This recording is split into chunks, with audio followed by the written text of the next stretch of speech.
સુરત શહેર crime બ્રાન્ચને interstate drug racket પકડવામાં એક ખૂબ મોટી સફળતા મળી છે.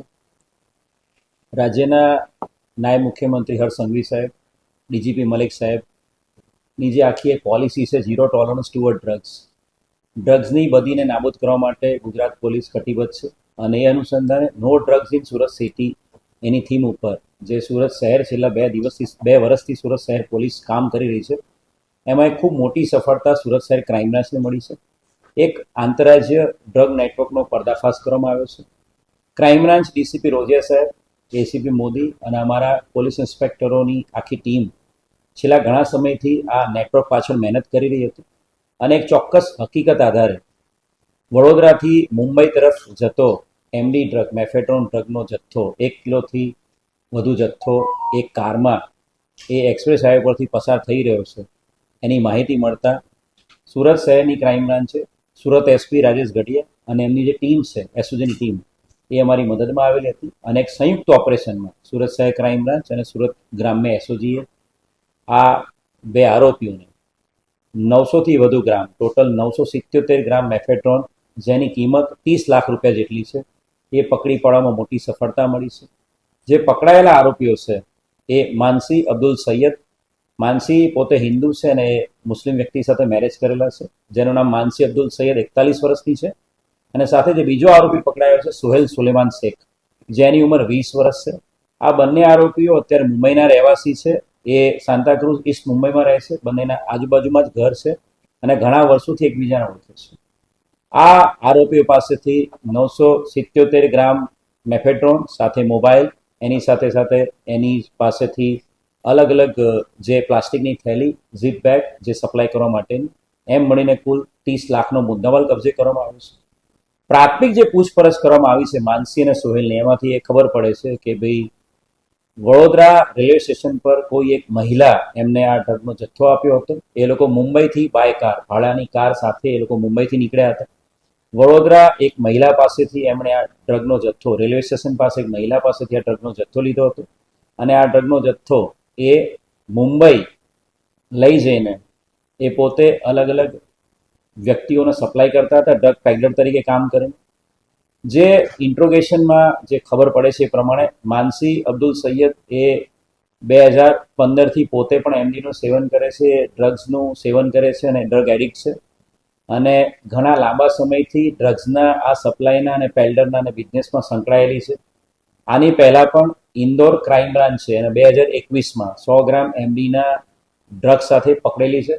ઇન્દોર ક્રાઇમ બ્રાન્ચ પોલીસ સ્ટેશનના 29/2021ના ગુનામાં એ 4 વર્ષ જેટલું જેલમાં રહેલી છે. અને 4 વર્ષ એ જેલમાં સજા કાપ્યા બાદ એ બેલ આઉટ થયેલી હતી. એની જે પૂછપરછ કરી ત્યારે જે ઇન્દોરમાં એ જે 100 ગ્રામ એમડીના જથ્થામાં પકડાયેલી હતી 2021માં, ત્યારે એવું ખબર પડે છે કે મધ્યપ્રદેશના અલગ અલગ જિલ્લાઓમાં એ પાર્ટીઝમાં આ ડ્રગ સપ્લાય કરતી હતી અને 2-3 વર્ષ સુધી મધ્યપ્રદેશમાં એક્ટિવ હતી. અને ઇન્દોરમાં 31 ડિસેમ્બરની પાર્ટીમાં સપ્લાય કરવાના ઈરાદે એ નાના બાળકોના ડાયપરમાં આ ડ્રગ સપ્લાય કરવાનું કામ કરતી. ત્યારે એની ધરપકડ 2021માં ડિસેમ્બર મહિનામાં થયેલી હતી. એટલે ઇન્દોરના અલગ અલગ જિલ્લાઓમાં 2 થી 3 વર્ષ સુધી ડ્રગનું જે નેટવર્ક હતું એનો પર્દાફાશ એને પકડવાથી થયો હતો. અને ઘણા સમયથી એની પર વોચ ક્રાઇમ બ્રાન્ચની હતી. માનસીની પૂછપરછ કરતાં એવું ખબર પડે છે કે પોતે પહેલાં મલેશિયન એરલાઇન્સમાં એર હોસ્ટેસ તરીકે પણ કામ કરી ચૂકેલી છે. અને પહેલાં એ અલગ અલગ કન્ટ્રીઝમાં પણ, અલગ અલગ 7 થી 8 કન્ટ્રીઝમાં પણ એ જઈ આવેલી છે. એટલે સાતીર અપરાધી છે. છેલ્લા 10 વર્ષથી ડ્રગ્સના નેટવર્કમાં જોડાયેલી છે અને જેલની સજા પણ કાપી ચૂકેલી છે. એક ખૂબ મોટી સફળતા આ 2 આરોપીઓ માનસી અબ્દુલ સૈયદ અને સોહેલ સુલેમાન શેખને પકડીને આંતરરાજ્ય ડ્રગના નેટવર્કને તોડી પાડવામાં સુરત શહેર ક્રાઇમ બ્રાન્ચને મળી છે. સોહેલ જે છે એ 20 વર્ષનો જ છે. એ ઘણા સમયથી જે માનસી અબ્દુલ સૈયદ છે એના ઘરની બાજુમાં જ રહે છે.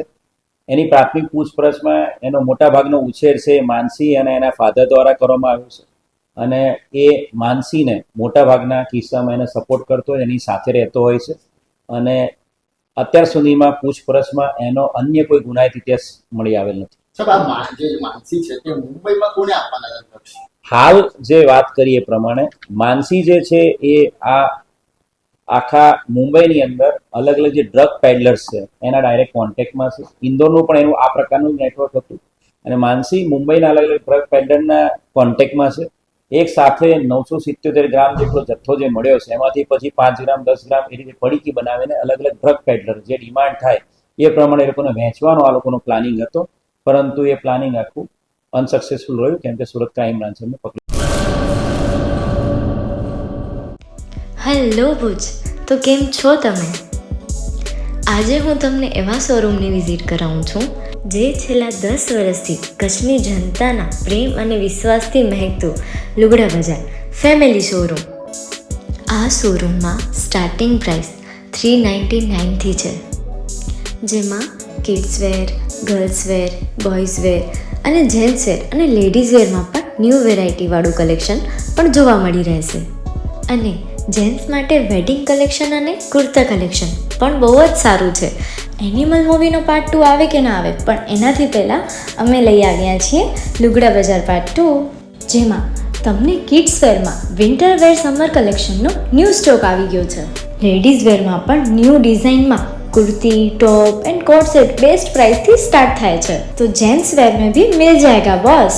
Leather, jacket, brand pants and check shirts, formal shirts, track pants पर बेस्ट थी बेस्ट प्राइस साथे.